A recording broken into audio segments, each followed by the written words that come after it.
Hi. Again, the spotlight is focused upon Tower Hamlets. I remember having severe disagreements with some of the liberal leftists about the growing strength of Islamic conservatism here in the borough.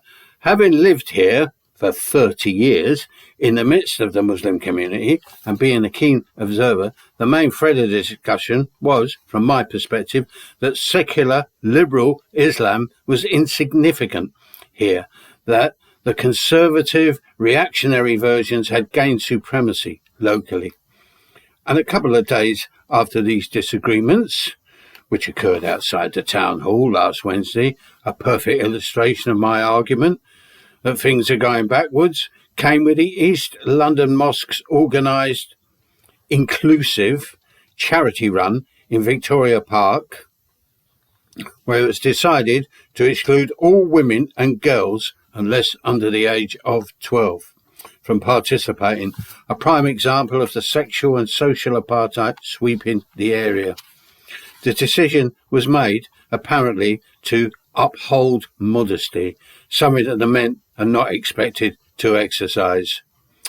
Where precisely are these largely mythical, in my eyes, liberal Muslims who should be objecting to this and the implementation of Sharia law against their interests in these local bodies that are deeply embedded with growing power and influence behind the scenes, where a woman's testimony is only equal to half of that of a male?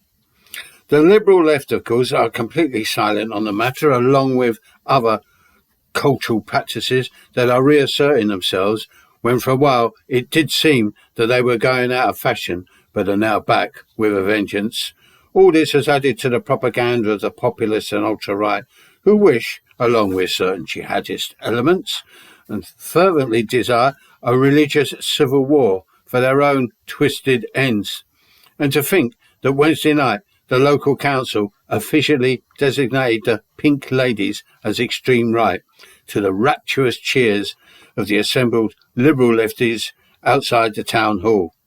On the fun run exclusion, they have nothing to say. Some, in the name of community relationships, deliberately remain silent while shouting off their head about the Pink Ladies. And why is it? And some are asking, outside this bubble, is it permissible for under 12-year-old girls to participate in this fun run? Rumours outside the Muslim community are maliciously circulating. The incomprehension of it all added fuel to the smouldering embers.